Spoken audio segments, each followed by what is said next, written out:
Starting in the name of Allah, the most gracious, the most merciful.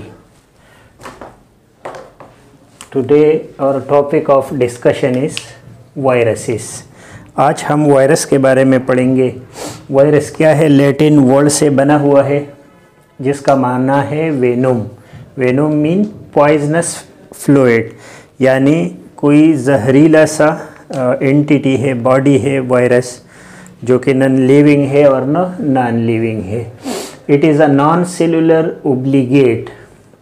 ये non cellular है, जैसे हमने cell पढ़ा था कि सेल के अंदर न्यूक्लियस होता है, माइटोकॉन्ड्रिया है, गोल्जी बॉडीज है, एक प्रॉपर ऑर्गेनाइजेशन है सेल का, जो कि वायरस में नहीं है। तो इसीलिए ये नॉन सेलुलर है, ओब्लिगेट है। Obligate mean it is a type of parasite which live on a living thing. Body के अंदर अगर ये है तो ये एक्टिविटी करता है, लेकिन अगर ये बॉडी के बाहर हो तो ये एक्टिविटी नहीं कर पाएगा। और such type of viruses are obligate parasites which contain nucleic acid, जिसमें आरएनए होगा या फिर डीएनए होगा surrounded by a protein coat. Virus simply non cellular है, ओब्लिगेट है, और एक आरएनए डीएनए है जो कि प्रोटीन के अंदर सराउंडेड है। वायरल डिजीज़, वायरस की इम्पॉर्टेंट क्यों है? इसकी इम्पॉर्टेंस इसलिए है कि ये लॉट ऑफ डिजीज़ काज करता है। जैसे लाइक फॉर एग्जांपल वायरस क्या करता है ह्यूमन के अंदर, जैसे आजकल कोरोना है, कोरोना डिजीज़ वायरस के थ्रू है। स्मॉल पॉक्स है, पोलियो है, इन्फ्लुएंजा है जो नज़ला ज़ुकाम है ड्यू टू वायरस, हेपेटाइटिस है, hepatitis A B, different inflammation है लीवर जो कि वायरल की वजह से है, एड्स है HIV की वजह से, और मीज़ल है, खसरा जो है वो भी वायरल डिजीज़ है। प्लांट के अंदर भी कुछ डिजीज़ है, वो भी इम्पॉर्टेंट है, क्योंकि उससे हमारा जो क्रॉप है या जो यील्ड है, प्रोडक्शन है, वो कम या ज़्यादा हो सकती है। कर्लिंग ऑफ कॉटन लीफ और टोबैको मोज़ाइक डिजीज़ कुछ एग्जांपल है वायरल डिजीज़ के। तो वायरस हुआ इम्पॉर्टेंट क्योंकि ये काज करता है डिफरेंट डिजीज़। अब स्टेटस ऑफ वायरसेस, या उससे पहले डिस्कवरी ऑफ वायरसेस, कि वायरस डिस्कवर कैसे हुआ था, किसने डिस्कवर किया था। तो इसमें कुछ साइंटिस्ट है जिसके काम इम्पॉर्टेंट है, जैसे पैस्चर और रॉबर्ट कोच ने लेट 1800 में कुछ स्टडी किए थे। उसने बैक्टीरिया के ऊपर बहुत ज़्यादा डिजीज़ थे जो इन लोगों ने फाइंड आउट किया था कि ये डिजीज़ बैक्टीरिया की वजह से है। लेकिन जो टोबैको मोज़ाइक डिजीज़ है टोबैको प्लांट का, जिसमें जो लीफ है उस पर स्पॉटिंग बन जाती है, तो इन लोगों ने वहाँ से बैक्टीरिया आइसोलेट नहीं किया, they failed to isolate bacteria. तो फिर ये इन लोगों ने सोचा कि अगर बैक्टीरिया की वजह से टोबैको मोज़ाइक डिजीज़ नहीं है तो फिर क्या वजह हो सकती है इस डिज़ीज़ की। तो इन लोगों ने फर्स्ट टाइम इसको पॉइज़न का नाम दिया, जो वायरस का मीनिंग भी है पॉइज़न, कि ये पॉइज़न की वजह से हो सकता है कि इस प्लांट में ये डिजीज़ हो, क्योंकि बैक्टीरिया तो नहीं है। फिर आगे चार्ल्स ने 1884 में रेबीज़ के ऊपर कुछ स्टडी किया, और उसने जो रेबीज़ के लिए जो agent responsible for rabies can pass through पोर्सेलिन filter while bacteria can't. इसके एक्सपेरिमेंट से ये साबित हुआ कि ये बैक्टीरिया से भी कोई मखलूक है जो जिसकी साइज़ स्मॉल दिन बैक्टीरिया है, क्योंकि इसने जो फिल्ट्रेट निकाला रेबीज़ वायरस का, तो वो फोर्सलिन जिससे बैक्टीरिया नहीं पास हो सकती, और ये वायरस पास हो गया। तो इससे साबित हुआ कि ये इसकी साइज़ वायरस से भी कम है। फिर आगे एक और साइंटिस्ट है इवानोस्काई, 1892 में उसने क्या किया, he obtained bacteria free filtrate from ground of infected plant and placed on healthy leaves which produce the disease. जो डिजीज़ प्लांट थे उससे इसने एक सोल्यूशन बनाया, लेकिन उस सोल्यूशन को इसने भी एक फिल्ट्रेट से, फिल्टर पेपर से पास किया, जिससे बैक्टीरिया पास नहीं हो सकता। और आगे इसने जब अदर प्लांट पे, हेल्दी प्लांट पे चेक किया, तो वहाँ इसने डिजीज़ को जो ट्रांसफ़र किया, तो उससे इसको लगा कि बैक्टीरिया नहीं है इसमें, इस सोल्यूशन में, और फिर भी जो डिजीज़ है वो ट्रांसफ़र हो सकती है। फिर स्टेनले ने सबसे ज़्यादा इस पे काम किया, और उसने ट्रू नेचर ऑफ वायरस जो है उसको डिस्कवर किया स्टेनले ने। और इसने आगे इसने भी सोल्यूशन बनाया था लेकिन वो सोल्यूशन ये एक हेल्दी प्लांट को ट्रांसफ़र करता था। वो जब बीमार हो जाता था फिर उसी से सोल्यूशन बना के नेक्स्ट प्लांट को और फिर नेक्स्ट को, उसी एक्सपेरिमेंट से इसको साबित हुआ कि अगर ये कुछ पॉइज़न होता तो टाइम के साथ साथ इसकी कंसंट्रेशन कम होती और ये आगे इन्फेक्शन जो है या इन्फेक्टिविटी इसकी जो है वो कम हो जाती थी। लेकिन इसका तो कांस्टेंट आगे थे और इसका नंबर भी बढ़ रहे थे वायरस का, तो इसको लगा कि ये कुछ और लिविंग एंटिटी है जो कि पॉइज़न नहीं है लेकिन लिविंग एंटिटी है। अब लिविंग है या नॉन लिविंग है ये डिबेटेबल है वायरस के हवाले से, क्योंकि वायरस को हमेशा साइंटिस्ट बॉर्डर लाइन पे रखते हैं। अगर हम स्टेटस की बात करें कि वायरस लिविंग है कि नॉन लिविंग, तो हम नहीं डिफ़ाइन कर सकते क्योंकि हम इसको बॉर्डर लाइन पे रखते हैं। इसके अंदर कुछ कैरेक्टरिस्टिक लिविंग थिंग के भी है और कुछ नॉन लिविंग थिंग के भी है। लाइक फॉर एग्जांपल अगर इसके शेप को देखा जाए तो इसके अंदर डीएनए और आरएनए है। जो इसका हेड है इसके अंदर बाकायदा डीएनए या आरएनए जो न्यूक्लिक एसिड है वो प्रेजेंट होता है और ये प्रॉपर्टी है लिविंग थिंग की। रिप्रोडक्शन करता है लिविंग थिंग की कैरेक्टरिस्टिक है। म्यूटेशन हो सकती है इसमें, जो जेनेटिक मेकअप में इसकी चेंज होती है और ये लिविंग सेल के कैरेक्टरिस्टिक है। आगे ये इन्फेक्शन काज करता है।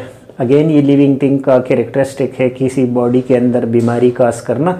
शो रिएक्ट टू स्टिमुलस, ये स्टिमुलस को बाकायदा रिस्पांस करता है और जहाँ पे इसका जो जिस सेल में इसको डिजीज़ काज करवाना होता है ये सीधा जाके वहाँ पे अटैच होता है और इसको बाकायदा स्टिमुलस मिलता है। तो ये स्टिमुलस के रिस्पांस में रिएक्शन करता है। ये भी लिविंग बॉडी की कैरेक्टरिस्टिक है। अच्छा, ये तो सारे थे लिविंग बॉडी के कैरेक्टरिस्टिक कि हम नहीं डिफ़ाइन कर सकते कि ये नॉन लिविंग है, लेकिन कुछ कैरेक्टरिस्टिक है जो हमें सोचने पे मजबूर करते हैं कि इसमें कुछ कैरेक्टरिस्टिक नॉन लिविंग के भी है। लाइक फॉर एग्जांपल इसमें सेलुलर ऑर्गेनाइजेशन नहीं है टोटली। इसमें जो प्रॉपर सेल होता है साइटोप्लाज्म, न्यूक्लियस और गोल्जी बॉडीज़ वगैरह वो सब कुछ इसमें नहीं होता। इसमें जस्ट एक न्यूक्लिक एसिड का टुकड़ा है, आरएनए या डीएनए, और उसके ऊपर प्रोटीन कोट है। सिंपल सा स्ट्रक्चर है, एसेलुलर स्ट्रक्चर है ये। इनफैक्ट नो मेटाबॉलिज्म, एक्सक्रीशन और अदर जो लाइफ सस्टेनिंग प्रोसेसेस है जैसे रेस्पिरेशन हो गया वो इसके अंदर नहीं होती, इसलिए ये नॉन लिविंग है। क्रिस्टलाइजेशन इसमें पॉसिबल है, क्रिस्टल बनाते हैं जो जैसे नॉन लिविंग, जैसे साल्ट का क्रिस्टल हो गया, शुगर का क्रिस्टल हो गया, सेम उसी तरह ये भी क्रिस्टलाइज हो सकता है इसकी शेप। और can be store like a chemical, हम इसको ज़्यादा देर तक, ज़्यादा अरसे तक इसको स्टोर कर सकते हैं, बिल्कुल नॉन लिविंग की तरह कि अगर हम किसी चीज़ को स्टोर करते हैं सेम उसी तरह। क्लासिफिकेशन ऑफ वायरस, अगर हम इस पे आए तो इसको हम कैसे क्लासिफाई कर सकते हैं? इसके लिए टू वे है। एक on the basis of the host, जिस चीज़ के अंदर ये डिजीज़ काज करता है, जो होस्ट है इसका, जो मेज़बान है, उसी के बुनियाद पे, जैसे अगर ये एनिमल के अंदर है तो हम इसको एनिमल वायरस कहेंगे, अगर प्लांट के अंदर है तो प्लांट वायरस कहेंगे, और अगर बैक्टीरियोफेज है कि बैक्टीरिया के अंदर डिजीज़ काज करता है तो हम इसको बैक्टीरियोफेज कहते हैं। ये on the basis of host ये 3 क्लासिफिकेशन है। और on the basis of morphology के इसका शेप कैसे है, 2 तरीक़ों से हम इसकी क्लासिफिकेशन करते हैं।